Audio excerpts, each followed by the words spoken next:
Imagine the silence broken by a sharp scream echoing through the cold corridors of a castle on a winter night. It was the year 1457, and in a chamber dimly lit by flickering candles, a girl of only 13 struggled against pains that seemed to tear her life away. On the blood-stained sheets, Lady Margaret Beaufort writhed in pain that no child should ever know. The whispers of the midwives mingled with Latin prayers, while outside the snow fell, covering Bedfordshire with a false calm. That girl, too small for the weight she carried, was about to give birth. The baby in her womb was larger than her still-developing body could bear, and fears of death hung over everyone present. Margaret sweated, trembled, and each contraction seemed to bring her closer to the abyss. Fate, cruel and paradoxical, had chosen this child's body to bring into the world a son who would change the history of England. Childbirth was not just an intimate event. It was a political act, a sacrifice in the name of the continuity of a lineage. For the boy who would emerge from that torment, Henry Tudor would carry the promise of ending a bloody war and founding a dynasty that would change the course of Europe. However, at that moment, none of that mattered. All that existed was pain, fear, and the shadow of death. To understand how Margaret arrived at that moment, we must go back a few years. Born in 1443, the daughter of John Beaufort, Duke of Somerset, and Margaret Beauchamp, she entered the world surrounded by the webs of English nobility. Her father died when she was still a toddler, leaving rumors of suicide or poisoning. That early trauma shaped her life from an early age. At home, she learned that in the game of power, death and honor went hand in hand. John Beaufort's death did not erase the need for alliances. Little Margaret became a bargaining chip in marriage agreements. Before she was even 6 years old, she was promised to John de la Pole, son of the Duke of Suffolk. But fate, merciless, soon broke that bond. Suffolk was assassinated in 1450, his head brutally cut off while crossing the Channel. And so, the girl learned another early lesson. In politics, even promises of marriage could end in blood. The failure of that union did not mean relief, but rather a new negotiation. A few years later, Margaret was given in marriage to Edmund, Tudor, half-brother of King Henry VI. He was a man already shaped by war, over 20 years old, while she had not yet left her childhood dresses behind. The wedding took place in Bletsoe, in the same castle where she had grown up. The ceremony, full of dynastic symbols, masked the brutality that would follow. That night, what should have been a rite of love turned into trauma. Margaret's fragile body was violently forced to mature. The marriage bed left scars that would never disappear. Her destiny, like so many young women of the nobility, was not to choose, but to produce heirs. And as her womb grew with early pregnancy, her childhood was mercilessly torn away, but her husband did not live to see the birth of his son. In 1456, Edmund was captured during campaigns in Wales and died in mysterious circumstances. Some spoke of the plague, others of a disguised execution. For Margaret, only the harsh reality remained. At 13, she was a widow and pregnant, isolated in a world about to plunge into civil war. The young woman's burden then passed into the hands of Jasper Tudor, Edmund's brother. He took her to Pembroke Castle, a cold and unforgiving stronghold perched on the Welsh cliffs. There, Margaret would prepare for the birth that almost cost her life, under the watchful eye of doctors and midwives who already feared the worst. And here I want to hear from you. How do you see the fate of a girl who, while still a child, is forced to become a mother in the name of politics? Comment below with your opinion. I want to know what you think. Winter in Pembroke was relentless. The castle stones kept the cold in as if they were blades buried in the skin. Margaret, her body still growing, carried within her a child who seemed bigger than her strength. The fortress doctor, experienced in delivering queens and peasant women, assessed the situation with apprehension. The young woman had narrow hips, and the child was poorly positioned. Everything indicated that the birth would be life-threatening for both of them. As the damp walls filtered the sound of the sea wind, Margaret sought refuge in religion. She spent hours in prayer, kneeling until her knees bled. The local chaplain tried to calm her, reminding her that faith without action was worthless, but that prayer accompanied by courage could move mountains. For the girl, this belief was her only anchor in the face of the approaching storm. Jasper Tudor, still young, watched his sister-in-law with growing respect. It was not only a blood tie that bound him to this situation, but also a kind of admiration for the strength she showed, despite her apparent fragility. Between discreet conversations, he began to teach her about politics, alliances, and survival in a world at war. Margaret, with attention and discipline, absorbed each lesson as if it were vital to her breathing. The months of pregnancy were physical and emotional torture. Walking through the castle was painful, and each day of waiting seemed to increase. The uncertainty. The midwives prepared herbs, prayers, and instruments that carried centuries of folk wisdom. Still, they all knew that the young woman's life hung by a thread. The cold walls of Pembroke held the weight of a birth that could be remembered not as a beginning but as an end. And then, on a January night in 1457, the pains began. Margaret, exhausted, could barely hold herself up. Her screams echoed through the corridors, mingling with the sound of the sea crashing against the cliffs. The midwives moved quickly. The doctor murmured instructions, and Jasper paced back and forth, listening to the torment that would decide not only the life of his sister-in-law, but also the fate of a dynasty. The hours seemed endless. Margaret screamed until she lost her voice, leaving only muffled moans like a wounded animal. The room was filled with herbal smoke and the strong smell of blood and sweat, while the women desperately tried to help mother and child survive. The girl's body was tearing itself apart in an effort that nature had never intended for someone her age. The midwives looked at each other, aware that every minute increased the risk of death. The doctor, hesitant, suggested drastic procedures, almost always fatal, but one of them, experienced and stubborn, insisted on trying every possible remedy before accepting tragedy. Herbs, massages, changes in position, nothing seemed enough in the face of a life about to be extinguished.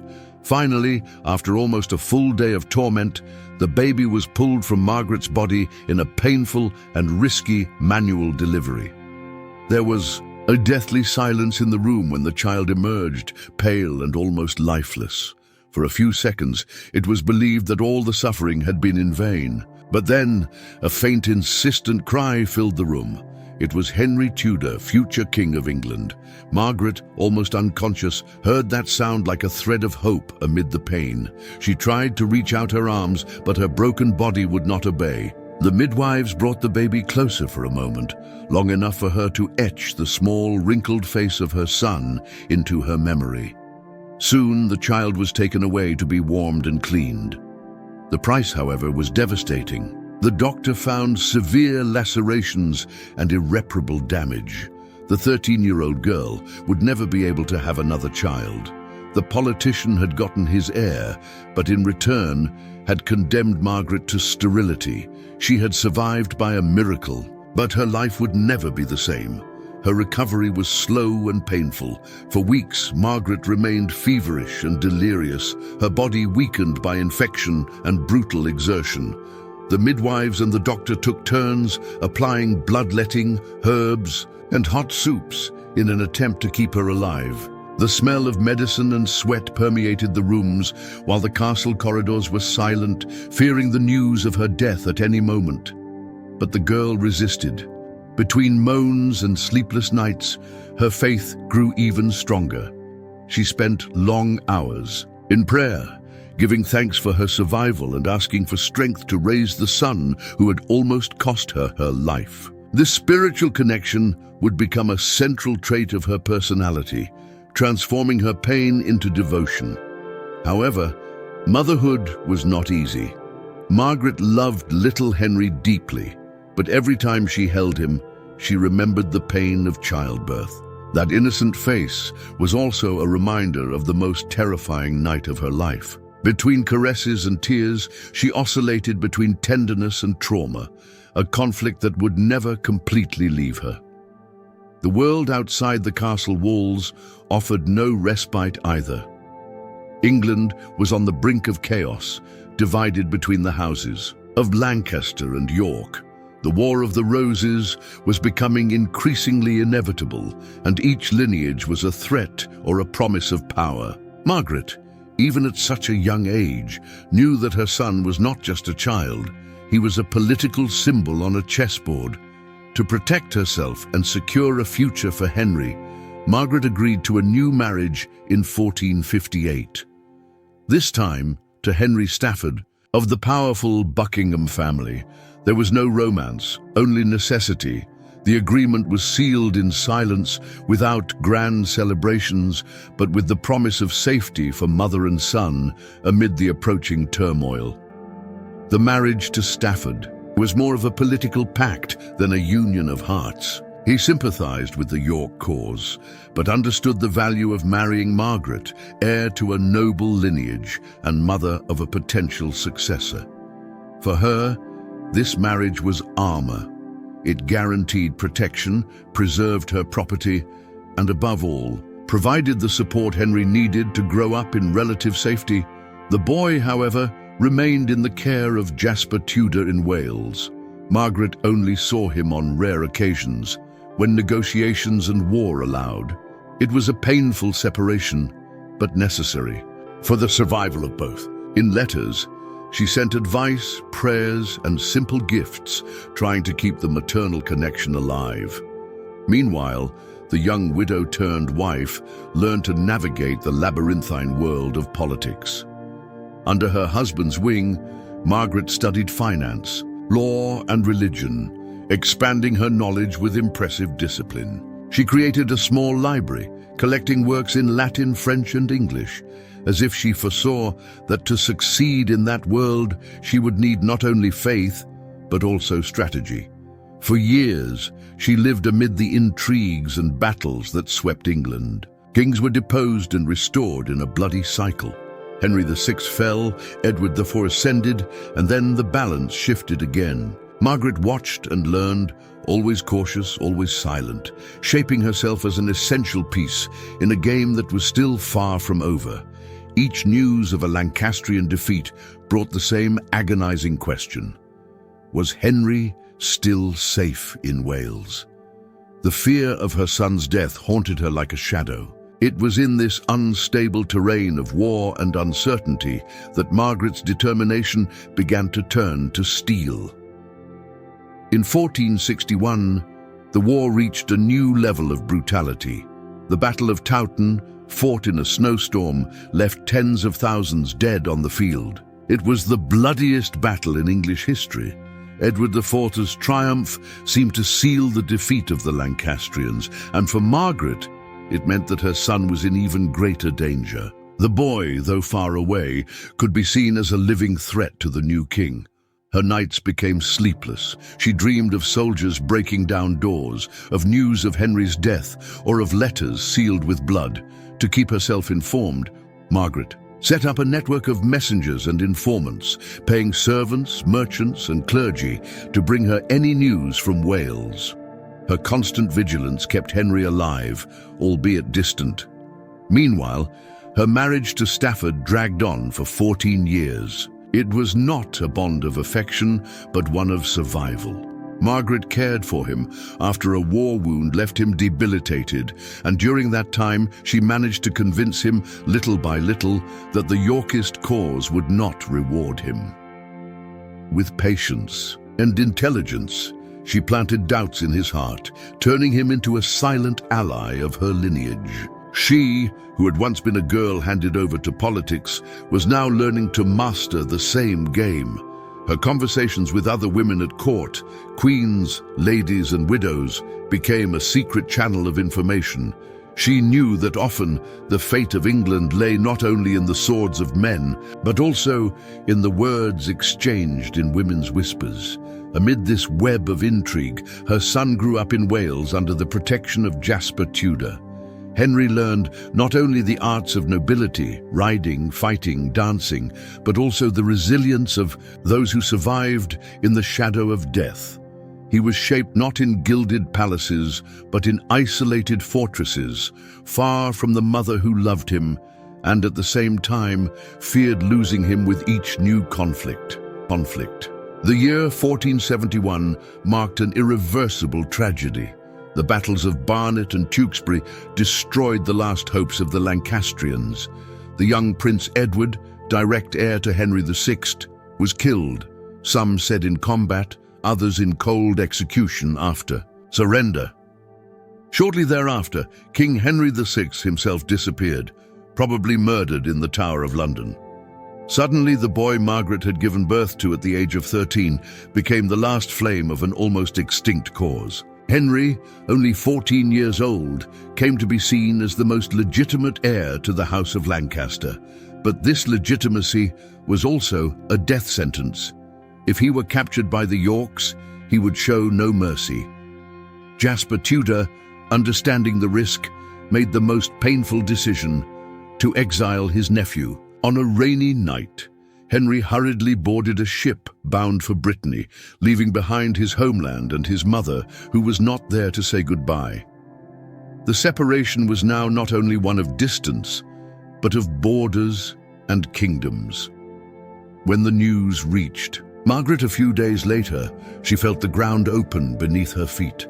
For years, she had endured the pain of seeing her son far away, but at least he was still on English soil. Now he was in a foreign land, surrounded by enemies and international intrigue. It was as if the last part of her soul had been torn away. But instead of succumbing, Margaret hardened. The pain of separation gave way to strategic coldness. If she could not be a mother in the traditional sense, she would be the architect of a destiny. From that moment on, she would live for a single purpose: to ensure that her son would one day return, not as a fugitive, but as king. Widowhood returned early to Margaret's life. Henry Stafford died in 1471, shortly after Henry Tudor's exile. Suspicion surrounded his death: illness, exhaustion, or even poisoning. But for Margaret, that end also meant freedom. Free again, she could choose an alliance that would bring her closer to her ultimate goal: preparing her son's return. Thus, she married Thomas Stanley, one of the most influential men in the kingdom.